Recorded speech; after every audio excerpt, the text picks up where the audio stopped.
Selamat pagi pemirsa, saya Sarah Fitakia melaporkan langsung dari Fakultas Ilmu Sosial dan Ilmu Politik Universitas Lampung.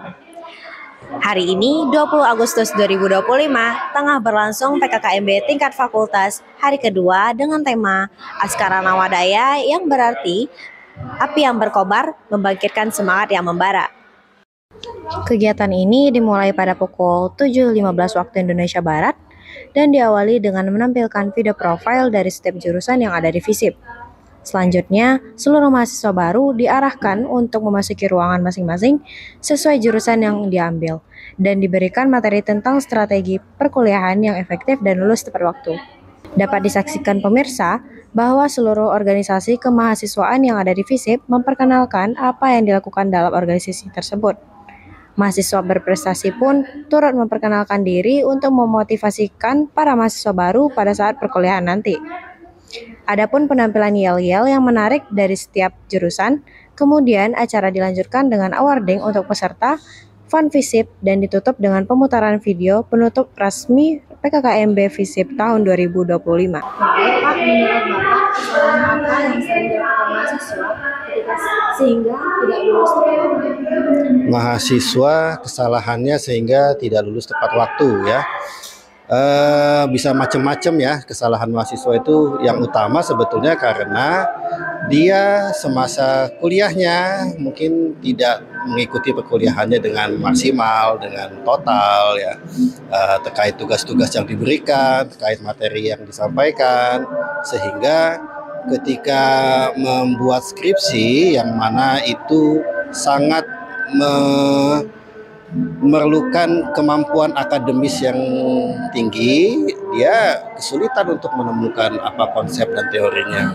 Yang kedua, mahasiswa sebagian itu di kita itu banyak yang sudah mulai bekerja dan kadang-kadang mereka sulit untuk ngebagi waktu antara pekerjaannya dengan menyelesaikan studi ya. Dan yang ketiga, satu lagi, kadang-kadang ada sebagian mahasiswa juga yang dia itu dalam membuat skripsi itu tidak bekerja sama dengan teman-teman ya. Saya kira itu hal yang penting karena kalau dikerjakan bersama-sama itu bisa saling memotivasi, bisa saling membantu, bisa saling bertanya, sehingga beban skripsi itu bisa ditanggung secara kolektif dan bisa barengan gitu, mungkin bimbingan atau mungkin nanti seminar hasil, seminar skripsinya itu bisa saling memotivasi antara satu dengan yang lain. Saya kira itu. Selanjutnya, apa sih Pak peran dosen pembimbing dalam mendukung agar mahasiswa bisa lulus tepat waktu? Ya, dosen pembimbing punya peran yang tinggi ya, terutama ketika di awal, ketika mereka masih menjalani kuliah ya. Penting sebetulnya mahasiswa itu berkoordinasi dengan dosen pembimbing setiap semester. Jadi terkait mata kuliah apa yang mau diambil, berapa sisa SKS sisanya ya. Dan terutama juga dalam penentuan outline ya ketika akan membuat skripsi. Mahasiswa itu perlu jujur sama dosen pembimbing terkait apa minatnya, apa seberapa kemampuan dia supaya dia bisa memilih nanti judul penelitian yang sekiranya tidak terlalu memberatkan untuk dia supaya bisa lulus tepat waktu. Jadi pesan saya ke mahasiswa harusnya dosen pembimbing itu bisa dimanfaatkan secara maksimal untuk membantu perkuliahan dia di kampus. Gitu ya. Bagaimana BEM memberikan ruang dalam mengembangkan diri mahasiswa dan kontribusi apa yang sudah BEM berikan kepada kampus atau mahasiswa?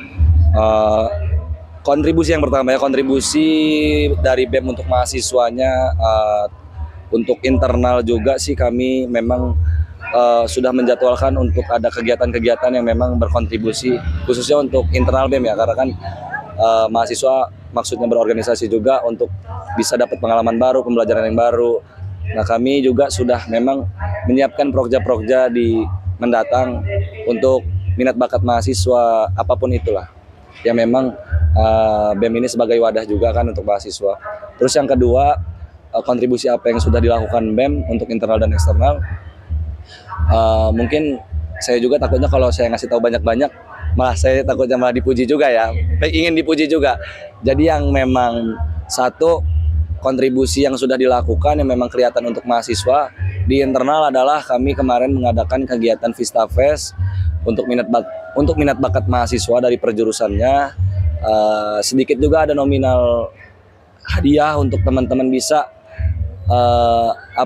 bisa untuk Ormawa menjalankan kegiatannya dari hadiah-hadiah yang didapatkan dari tiap-tiap jurusan yang memenangkan. Untuk eksternalnya sih mungkin hari ini BEM masih selalu untuk berusaha aktif dari kegiatan-kegiatan yang memang diadakan oleh pihak-pihak eksternal, terutama dalam lingkup kampus Universitas Lampung yang diadakan oleh BMU atau pertemuan-pertemuan yang memang diadakan oleh BEM Fakultas Universitas Lampung. Gitu aja sih dari saya. Bagaimana Republika memberikan ruang dalam mengembangkan diri mahasiswa dan kontribusi apa yang sudah Republika berikan kepada mahasiswa? Oke, untuk internal Republika sendiri, tentunya Republika memberikan ruang dalam mengembangkan skill anggotanya. Misalnya, dari bidang reporter, itu nanti kita ada live report, di mana anggota kita belajar bagaimana caranya news reporter, dan lain-lain. Lalu ada bidang keuangan juga, itu bagaimana caranya anggota kita memanajemen uang, dan lain-lain. Kemudian juga ada bidang-bidang redaksi seperti membuat berita, kemudian editing, itu bentuk bagaimana Republika memberikan ruang untuk internal kita, bagi anggota kita dapat mengembangkan skill-skill mereka dalam bidang apapun. Kalau untuk eksternal sendiri mungkin bisa dicek ya di portal berita kami di Instagram, sudah banyak berita-berita yang kami hasilkan terkait FISIP maupun Universitas Lampung. Di situ kita memberitakan apa yang seharusnya kami beritakan dengan fakta dan aktual tentunya. Di situ kita dapat membantu mahasiswa yang mungkin kerap kali nggak tahu nih, wah ada berita apa nih. Nah, tapi karena dari portal beritanya Republika mereka jadi tahu. Itu kontribusi kita walaupun sedikit, kecil-kecil tapi menggunung begitu. Nah, dari perkenalan Ormawa tadi, yang mana sih yang menurut kamu yang lebih menarik dan kenapa? Aku tertarik di Republika sih Kak ya. Untuk alasannya sendiri sebenarnya karena aku suka ngomong dan cita-citaku pengen jadi reporter gitu. Demikian yang dapat saya sampaikan. Saya Sarah Fitakia, mewakili kru yang bertugas melaporkan langsung untuk HMJ Ilmu Komunikasi Universitas Lampung.